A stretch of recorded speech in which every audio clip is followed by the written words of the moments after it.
बिस्मिल्लाहिर्रहमानिर्रहीम। इससे previous lecture में मैंने आपको सैम्पलिंग थ्योरी के बेसिक कॉन्सेप्ट्स बताए थे और उसके बाद मैंने आपको ये समझाया था कि हम विद रिप्लेसमेंट सैम्पल जो है सिंपल रैंडम सैम्पलिंग मेथड से किस तरीके से ड्रा करते हैं।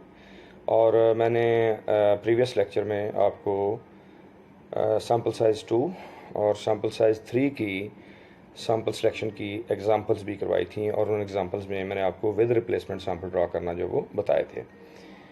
अच्छा जी, अभी नेक्स्ट सिंपल रैंडम सैम्पलिंग में ही हमारा जो दूसरा मेथड है, यानी इसी डिज़ाइन में जो दूसरी अप्रोच है वो है selection of sample without replacement. और आप रिकॉल करें तो मैंने आपको प्रीवियस लेक्चर में ये बात बताई थी कि जब हम विद रिप्लेसमेंट सैम्पलिंग करते हैं तो after drawing every unit from population we return it to the population before drawing the next one. कि एक यूनिट ड्रा करके हम उसको ऑब्ज़र्व करते हैं लेकिन नेक्स्ट यूनिट इमीडिएटली ड्रॉ नहीं करते, बल्कि पहले उसको वापस पॉपुलेशन का हिस्सा बनाते हैं और फिर एट रैंडम नेक्स्ट यूनिट जो है वो सिलेक्ट करते हैं। और ये प्रोसेस जो है ये विद रिप्लेसमेंट प्रोसेस कहलाता है। इन केस अगर हम एक यूनिट को ड्रॉ करते हैं और उसके बाद उस यूनिट को वापस डाल देते हैं पॉपुलेशन में, वापस नहीं डालते before drawing the next unit, तो फिर ये कहलाएगा सैम्पलिंग विदाउट रिप्लेसमेंट। तो ये दोनों चीज़ें मैंने प्रीवियस लेक्चर में आपको वाज़ेह की थी। अब मैं आपको सैम्पल साइज़ 2 के, यानी हमारे पास कोई पॉपुलेशन है जिसका साइज़ कैपिटल N है और उसमें से हम स्मॉल n साइज़ का कोई sample, lower case n size का कोई सैम्पल लेना चाहते हैं। और पहला केस मैं अज्यूम कर रहा हूँ कि हम सैम्पल साइज़ 2 के विदाउट रिप्लेसमेंट सैम्पल जो है वो सिलेक्ट करना चाहते हैं। तो इसमें जो टोटल पॉसिबल सैम्पल्स होंगे उसका फार्मूला होगा capital N combination small n, capital N combination small n। यहाँ इस एग्जांपल में इन्होंने फार्मूला सेपरेट नहीं लिखा हुआ, लेकिन इसमें जो आपका फार्मूला होगा मैं यहाँ इसके ऊपर एज कमेंट ये फार्मूला ऐड कर देता हूँ। इसमें ये आपके पास जो आएगा वो होगा इसमें आपके पास मसलन यहाँ जो आपके पास टोटल जो पॉपुलेशन का साइज़ है इस एग्जांपल में वो है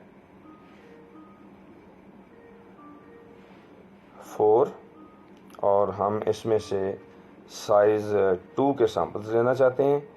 तो यहाँ मैं इधर लिख देता हूँ कि कैपिटल N जो है ये 4 है, स्मॉल n जो है ये 2 है, और हमारा फार्मूला जो होगा वो n कम्बिनेशन n होगा। ये एक मिनट मैं इसको दोबारा राइट करता हूँ। हमारा फार्मूला होगा इसमें से n कम्बिनेशन स्मॉल n। यहाँ इन्होंने जो लिखा है वो जो इन्होंने जो आपको चीज़ लिख के दी है उसमें ओवर की नोटेशन दी है 4/2। तो अब हमारे पास चूँकि 4 की पॉपुलेशन है, वो कहते हैं जी आपने साइज़ 2 के विदाउट रिप्लेसमेंट सैम्पल्स निकालने हैं। पॉपुलेशन हमारे पास है 1 2 3 4, तो कैपिटल N यहाँ 4 हो गया, स्मॉल n यहाँ 2 हो गया। मेथडोलॉजिस्ट ने बताई कि आप विदाउट रिप्लेसमेंट सैम्पल निकालेंगे। तो ये फार्मूला जो है NCN अगर मैं अप्लाई करूँ तो मेरे पास टोटल नंबर ऑफ़ सैम्पल्स बनते हैं 6। प्रोसीजर ये होगा कि आप 2 कॉलम टेबल बनाएंगे। पहले कॉलम में आप उसको कह लें कि सैम्पल का नंबर लिखेंगे और फिर जो दूसरा कॉलम होगा उसके अंदर आप जो है अपने सैम्पल जो हैं उनको लिखेंगे। अब यहाँ देखें कि जो पहला कॉलम है उसमें आप अपने कॉलम को जो पहली एंट्री है हर एलिमेंट को 3 दफ़ा लिखेंगे। पहली एंट्री को आप 3 दफ़ा लिखेंगे। अब यहाँ देखें कि जो पॉपुलेशन है इसमें एलिमेंट हमारे पास जो पहला एलिमेंट है दैट इज़ 1। तो आप इसमें 1 को 3 दफ़ा लिखेंगे। फिर दूसरा एलिमेंट है 2, इसको आप 2 टाइम्स लिखेंगे और 3 को आप 1 दफ़ा लिखेंगे। ये जो पहला एलिमेंट है हर सैम्पल का इस तरीके से फिल किया जाएगा। यानी हमारे पास पॉपुलेशन का साइज़ 4 है, सैम्पल का साइज़ 2 है और हमने simple random sample without replacement हमने ड्रा करना है। प्रोसीजर क्या होगा, एक कॉलम आप बनाएंगे सैम्पल नंबर का, जिसको आप सीरियल नंबर की हेडिंग दे दें या सैम्पल नंबर की हेडिंग दे दें। दूसरा कॉलम आपका वो होगा जिसमें आपके एक्चुअल सैम्पल्स होंगे। और अब यहाँ हमने देखा कि 6 सैम्पल बनते हैं, तो 1 2 3 4 6 तक हम सीरियल नंबर में फिल कर देंगे। और सैम्पल्स लिखने के लिए जो 1 है उसको आप लिखेंगे 3 दफ़ा, 2 को लिखेंगे 2 दफ़ा और 3 को लिखेंगे आप 1 दफ़ा। यानी इस तरह से आपके पास ये टोटल 6 एलिमेंट्स बनेंगे। अब आप आ जाएंगे नेक्स्ट कॉलम में, जहाँ 1 लिखा हुआ है, जहाँ 1 लिखा हुआ है पहले कॉलम में, उसके आगे आप 1 दफ़ा 2 लिखेंगे पहले सैम्पल के लिए, दूसरे के लिए आप 3 लिखेंगे और फिर नेक्स्ट के लिए आप 4 लिखेंगे। और इसी तरह जिसमें 2 लिखा हुआ है ये चौथे सैम्पल में होगा। 2 के साथ आप फिर पहले 3 लिखेंगे और फिर 4 लिखेंगे। और एट द एंड जहाँ एक ही सैम्पल बचेगा आपके पास 3 लिखा हुआ है, उसके साथ आप 4 लिखेंगे। ये नीचे मैं आपके सामने ये सैम्पल्स जो है वो दिखा रहा हूँ। आप इसको इस तरह से भी देख सकते हैं, मैं एक और अंदाज से इस चीज़ को एक्सप्लेन करता हूँ कि 1 with 2, then 1 with 3, then 1 with 4। अब 1 को ड्रॉप कर देना है, 1 विद 2, 1 विद 3 एंड 1 विद 4। अब 1 को ड्रॉप कर देना है। फिर 2 विद 3 एंड 2 विद 4, 2 को ड्रॉप कर देना है। फिर 3 विद 4 लास्ट में, यही 2 एलिमेंट बचेंगे, यही पेयर आपका बनेगा। यानी आपने स्टार्ट से पेयरिंग करना शुरू करनी है, 1 2 के साथ, 1 3 के साथ, 1 4 के साथ। जब पॉपुलेशन के लास्ट एलिमेंट तक पेयर बना लिया, 1 को ड्रॉप करते हैं, फिर 2 विद 3 एंड देन 2 विद 4। अब आप 2 को ड्रॉप करते हैं, देन लास्ट सैम्पल बनेगा 3 विद 4। तो इस तरीके से आपके पास ये जो रिक्वायर्ड सैम्पल्स हैं वो आपके पास बन जाएंगे। तो ये इस तरीके से ये आपके पास एग्जांपल जो है वो सॉल्व की गई है। इसी तरह ये एक और एग्जांपल है, मैं इनके जो इन्होंने स्टेप्स दिए हैं इनको इग्नोर करते हुए बरह रास्त आपको बताऊंगा। इसमें ये कहता है जी कि आप ऑल पॉसिबल सैम्पल्स लें साइज़ 2 के without replacement from the population 2 3 5 7 8। ये पॉपुलेशन आप देखें तो इसने 5 एलिमेंट्स की दी है। यहाँ अगर आप इसके number of possible samples calculate करें कि जितने पॉसिबल हैं सैम्पल, तो ये n कम्बिनेशन n ये बनेगा आपके पास 5 कम्बिनेशन 2 इज इक्वल टू 10। ये मैं स्टेप्स को छोड़ते हुए बरह रास्त इस चीज़ पे आ रहा हूँ जो मैंने आपको प्रोसीजर बताया। आपने यहाँ पहला एलिमेंट देखें क्या है, 2, 2 with 3, 2 with 5, 2 with 7 and 2 with 8। ये नीचे देखें, 2 को 3 के साथ, फिर 2 का पेयर 5 के साथ, फिर 2 का पेयर 7 के साथ और 2 का पेयर 8 के साथ। अब 2 को ड्रॉप कर दें, फिर आप वापस आएँ, पॉपुलेशन को देखें, 3 3 5 3 7 3 8। ये देखें 3 5 3 7 3 8। अब आप ड्रॉप कर दें इसको 3 को भी, फिर 5 7 5 8। ये देखें, और एंड पे अब आप 5 को भी ड्रॉप करेंगे तो 2 एलिमेंट बचेंगे, 7 विद 8। तो इस तरीके से आप इसके 10 पॉसिबल सैम्पल्स जो हैं वो बनाएंगे। तो इसका सीधा सा तरीका सैम्पल साइज़ 2 में बिल्कुल आसान है कि पहला आप एलिमेंट उठाएं, उसके नेक्स्ट के साथ आप पेयर बनाते जाएं। जब पॉपुलेशन के एंड पे पहुंचें तो शुरू वाला एलिमेंट छोड़ दें, अगले एलिमेंट से स्टार्ट करें और इसी तरह हर नेक्स्ट के साथ उसका पेयर बनाते जाएं। जब पॉपुलेशन के एंड पे पहुंचें फिर उस एलिमेंट को भी छोड़ दें। इस तरह करते करते लास्ट सैम्पल पे आपके पास आखिरी 2 एलिमेंट्स बचेंगे। आप सिंपली उन्हीं 2 एलिमेंट्स का पेयर लिखेंगे तो वो आपका लास्ट सैम्पल होगा without replacement with sample size 2। बाकी इसका ये भी तरीका है कि जो आपके पास पॉपुलेशन का साइज़ है, पॉपुलेशन का जो साइज़ है, पहला एलिमेंट उससे एक तादाद कम, मतलब n-1 टाइम्स पहला एलिमेंट लिखें, फिर n-2 टाइम्स दूसरा एलिमेंट लिखें, n-3 टाइम्स तीसरा एलिमेंट लिखें, n-4 टाइम्स चौथा एलिमेंट लिखें, एंड सो ऑन। फिर उसके बाद जो है आप एलिमेंट को एक एक दफ़ा रिपीट करें, लेकिन जब आपने पहले एलिमेंट के साथ कंप्लीट कर लेना है सेकंड एलिमेंट, तो फिर जो पॉपुलेशन का दूसरा एलिमेंट है उसको भी आपने ड्रॉप कर देना है। मसलन आपने 2 यहाँ 4 टाइम्स लिखा, 3 टाइम्स लिखा, 5 ट्वाइस लिखा, 7 को 1 टाइम लिखा। अब 2 तो लग गया सैम्पल में, फिर 3, 5, 7, 8 लगाया, अब 3 भी एग्जाम्पल में लग गया, अब 3 को छोड़ के आगे 5, 7, 8, अब 5 भी लग गया तो 5 को भी छोड़ देना है।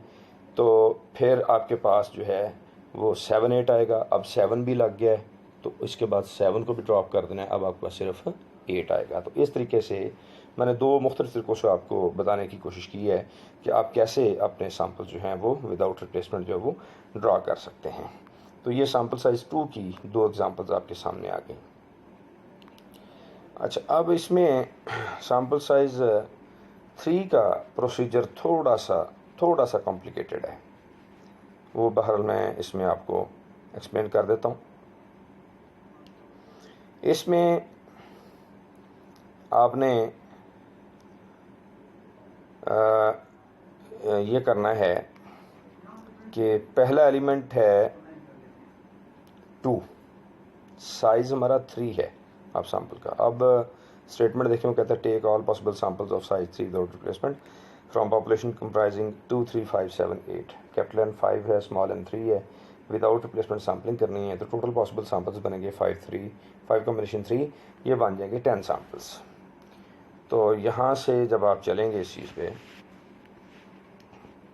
तो पहला एलिमेंट है 2, 3। आप पहला पेयर लेंगे 2, 3 का। पॉपुलेशन का साइज देखिए कितना है, 5। तो आपने पेयर बनाने हैं 2, 3, 2, 5, 2, 7, इस तरीके से। तो इसमें ये इन्होंने एक पेयर का तरीकाकार बताया, ये थोड़ा आसानी से समझ नहीं आता, मैं आपको यहाँ से डायरेक्ट बताता हूँ। आप इस तरीके से करें कि 2, 3 विद 5, 2, 3 विद 7, 2, 3 विद 8। ये देखें, 2, 3, 5, 2, 3, 7, 2, 3 विद 8। अब ये जो दरमियान में 3 है इसको छोड़ दें, 2, 5, 7, 2, 7, 8 नीचे आए ज़रा, 2, 5, 7, 2, 5, 8, 2, 5, 7 एंड 2, 5, 8। अब ये दरमियान वाला 5 भी छोड़ दें तो 2, 7, 8। ये देखें, अब शुरू वाला 2 छोड़ दें, शुरू वाला 2 जो है उसको ड्रॉप कर दें। अब 3 से स्टार्ट लेंगे, 3, 5, 7 और 3, 5, 8। इस तरीके से आप 3 एलिमेंट्स के ग्रुप बनाएंगे, 3, 5, 7, 3, 5, 8। अब दरमियान में से 5 को छोड़ दें और फिर बनेगा 3, 7, 8। और अब शुरू वाला 3 छोड़ दें तो फिर बनेगा 5, 7, 8। यानी तरीकाकार ये है कि आपने पहले 2 एलिमेंट के साथ बारी बारी नेक्स्ट एलिमेंट को आगे मूव करते हुए एज थर्ड एलिमेंट लेना है, और जब पॉपुलेशन के एंड पे पहुँचें तो मिडल एलिमेंट को ड्रॉप कर देना है, उससे नेक्स्ट के साथ फिर पेयर बना के एंड तक जाना है। इस तरह ये काम रिपीट करना है जब तक आपके पास आखिरी 3 का ग्रुप ना बन जाए। जब आखिरी 3 का ग्रुप बनेगा, यानी आप एंड पे पहुंचेंगे, तो फिर दरमियान वाला एलिमेंट आपने छोड़ना है, यानी 2, 5, 7, 2, 5, 8। फिर 2, 7, 8 पे जब पहुंच जाएंगे तो अब आपके पास कोई और तरीकाकार नहीं रहता। फिर आप 2 को दरमियान में से ड्रॉप करेंगे, शुरू वाला 2 है वो ड्रॉप करेंगे। पहले दरमियान वाला एलिमेंट ड्रॉप करेंगे, बाद में स्टार्ट वाला एलिमेंट ड्रॉप करेंगे। फिर आप 3, 5, 7, 3, 5, 8। और फिर 5 को ड्रॉप करेंगे 3 7 8 और फिर 3 को ड्रॉप करेंगे तो 5 7 8।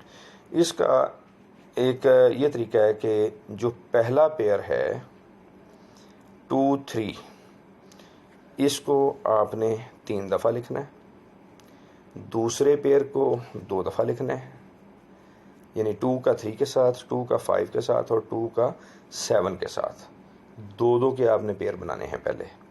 और उसके बाद फिर 3 का 5 के साथ और 3 का 7 के साथ, फिर आपने बनाना है 5 का 7 के साथ। पहले आप दो दो के पेयर्स बना लें। अब अल्टरनेट वे बता रहा हूँ उसका। पेयर बना लें 2 का 3 के साथ, 2 का 5 के साथ, 2 का 7 के साथ। हर पेयर आपने जो पहला 2 3 है पहला पेयर, इसको 3 दफ़ा, 2 5 को 2 दफ़ा, 2 7 को 1 दफ़ा। इसके बाद आपने 3 7 जो है 3 5 जो है इसको 2 दफ़ा लिखना है जो अगला पेयर बनेगा, और 3 7 जो लास्ट पेयर बनेगा इसको आपने 1 दफ़ा लिखना है। अब एंड पे आपने 5 7 8, यानी 2 3 तो आ गया, 5 7 8, 5 छोड़ दें, 7 8, 7 छोड़ दें, तो फिर 8, फिर इस तरीके से 7 8 8। तो इस तरह से आपके सारे पॉसिबल सैम्पल्स जो हैं वो बन जाएंगे। तो ये आपके पास प्रोसीजर है simple random sampling without placement का। इस तरह की आप कोई भी छोटी सी हाइपोथेटिकल पॉपुलेशन अज्यूम कर सकते हैं जिनमें 4 या 5 एलिमेंट हों, और उसमें से फिर आप साइज़ 2 और साइज़ 3 के विद रिप्लेसमेंट और विदाउट रिप्लेसमेंट के सैम्पल सिलेक्शन की प्रॉब्लम्स जो हैं वो ख़ुद भी सॉल्व कर सकते हैं। कोई से भी एलिमेंट्स आप ले लें, 4 5 6 एलिमेंट्स ले लें, तो उनमें इसी मेथड को फॉलो करते हुए आप इस चीज़ को जो है वो समझ सकते हैं। अच्छा जी, अब नेक्स्ट हमारे पास कॉन्सेप्ट आ जाता है सैम्पलिंग डिस्ट्रीब्यूशन ऑफ स्टैटिस्टिक का। जब आप किसी पॉपुलेशन में से सैम्पल सेलेक्ट करते हैं, ड्रॉ करते हैं, तो फिर हर सैम्पल से मुख्तलिफ़ करैक्टरिस्टिक्स मुहैया किए जा सकते हैं। उन करैक्टरिस्टिक को हम एक स्टैटिस्टिक कह सकते हैं। मसलन हर सैम्पल का अपना मीन कैलकुलेट किया जा सकता है, हर सैम्पल का मीडियन निकाला जा सकता है, हर सैम्पल में से मिनिमम वैल्यू अलग की जा सकती है, हर सैम्पल की वेरिएंस कैलकुलेट की जा सकती है। अगर उसमें मोड एग्जिस्ट करता है तो आप मोड भी कैलकुलेट कर सकते हैं, आप उसकी मीन डेविएशन कैलकुलेट कर सकते हैं, कोई भी चीज़ आप सैम्पल में से मुहैया कर सकते हैं। तो जब हम कोई एक सैम्पल स्टैटिस्टिक कैलकुलेट कर लें और ये प्रोसेस तमाम सैम्पल्स के लिए करें, यानी जिस तरह हमने देखा कि जितने पॉसिबल सैम्पल्स हैं हम उतने पॉसिबल सैम्पल्स उसमें से ड्रॉ कर लेते हैं। हर सैम्पल में से जब हम कोई एक फिक्स स्टैटिस्टिक से हर सैम्पल का मीन x बार हम कैलकुलेट करते हैं, तो उस स्टैटिस्टिक की मुख्तलिफ वैल्यूज़ आएंगी। किसी सैम्पल में उसकी कोई वैल्यू आएगी, किसी दूसरे में कोई और आएगी, और वैल्यूज़ उसमें रिपीट भी होंगी। अगर हम इस कैलकुलेटेड सैम्पल स्टैटिस्टिक की एक रिलेटिव फ्रीक्वेंसी डिस्ट्रीब्यूशन बनाएं, तो वो जो रिलेटिव फ्रीक्वेंसी डिस्ट्रीब्यूशन होती है वो sampling distribution of that statistic कहलाती है। इसको अल्टरनेटली इस तरह भी डिफाइन किया जाता है कि the probability distribution of A sample statistic constructed by using all possible samples drawn from a given population। कि जब आप एक प्रोबेबिलिटी डिस्ट्रीब्यूशन बनाते हैं किसी सैम्पल स्टैटिस्टिक की by using all possible samples drawn from that population, तो उसको हम फिर कहते हैं sampling distribution of that statistic. अब यहाँ आपके पास ये सूरत हाल बनती है कि जो मैंने दो टर्म्स यूज़ की, मैंने कहा रिलेटिव फ्रीक्वेंसी को या प्रोबेबिलिटी को, तो ये एक दूसरे से अलग कॉन्सेप्ट नहीं है। आप याद करें प्रोबेबिलिटी थ्योरी में मैंने आपको बताया था कि one way of defining probability is calculation of relative frequency. Class frequency को जब आप टोटल फ्रीक्वेंसी से डिवाइड करते हैं तो फिर वो रिलेटिव फ्रीक्वेंसी एक्चुअली एक प्रोबेबिलिटी ही होती है। तो इसमें जो हम प्रोबेबिलिटी डिस्ट्रीब्यूशन बनाते हैं वो basically relative frequency of that distribution होती है। अब नेक्स्ट जो हम इसमें टॉपिक स्टडी करने लगे हैं वो ये है कि how to construct a sampling distribution of sample mean कि हमने sampling distribution of sample mean किस तरीके से कैलकुलेट करनी है। फिर उसकी कुछ प्रॉपर्टीज़ हैं, उन प्रॉपर्टीज़ को हम इसमें यूज़ करेंगे।